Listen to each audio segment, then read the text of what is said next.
Hello there. On the 19th of July 2011, Royal Assent was given to form the European Union Act of 2011. This act would force a UK and Gibraltar-wide referendum if proposed amendments to EU treaties passed more powers over to the European Union. But we're meant to be leaving the EU, so why do I mention it?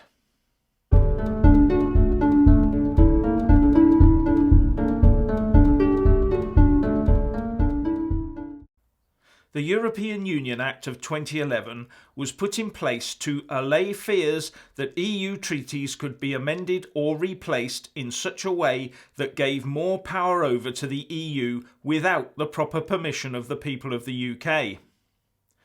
The basic principle was that any new EU treaty or amendment to an EU treaty that conferred more power, more competencies, or extended the objectives of the EU could not be put in place until a UK and Gibraltar-wide referendum was held, where the people agreed on a majority basis to ratify them.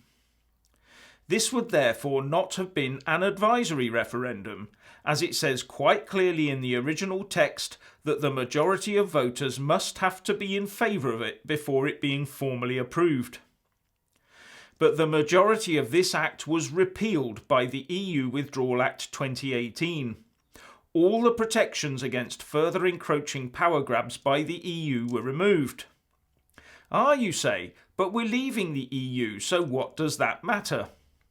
My answer would be, isn't it funny how the legislation that covers holding EU elections was only partly repealed or tinkered with by the EU Withdrawal Act 2018, but the substantial part of that remained, which allowed us to hold the recent election. If we were meant to be leaving, then why wasn't the law that governed holding EU elections also repealed? And you have to ask yourself, why would this be the case? One of the arguments was that this 2011 Act might have prevented us voting to allow the EU itself to become more federal while we were leaving. So we needed the ability to vote with the EU 27 on these matters out of courtesy. But why not just not abstain?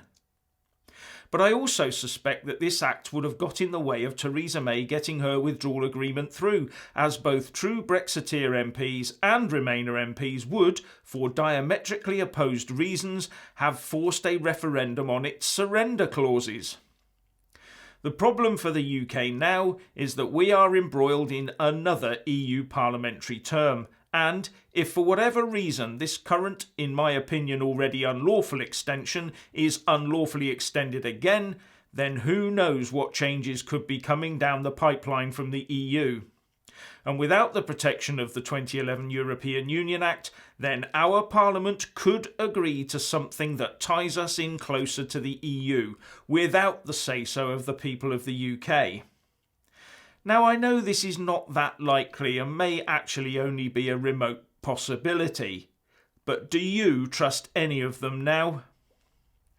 And if you look at the latest Article 50 extension decision, you will see that it says quite clearly in paragraph 10, firstly that this further extension cannot be allowed to undermine the regular functioning of the Union and its institutions.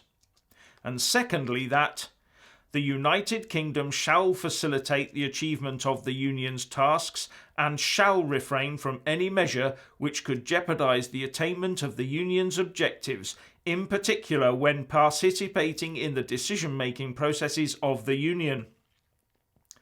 That says to me we're being told to be less than full members, and for our MEPs and ministers sat on the EU Council to vote with what the EU 27 wants, even if we would normally vote against it.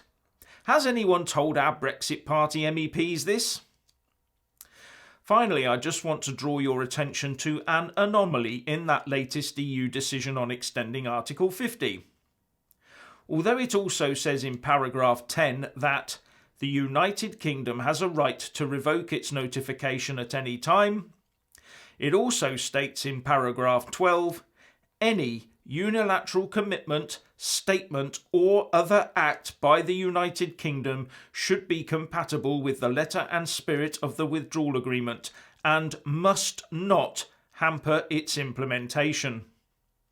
But surely revoking the Article 50 letter would be a unilateral act by the UK that would definitely hamper the implementation of the withdrawal agreement, wouldn't it? It does also state quite clearly in paragraph 12 that this extension excludes any reopening of the withdrawal agreement. So those Tory leadership hopefuls who are promising to open the withdrawal agreement are leading their own MPs up the garden path. Anyway, what do you think? Please share and comment, and thank you for watching.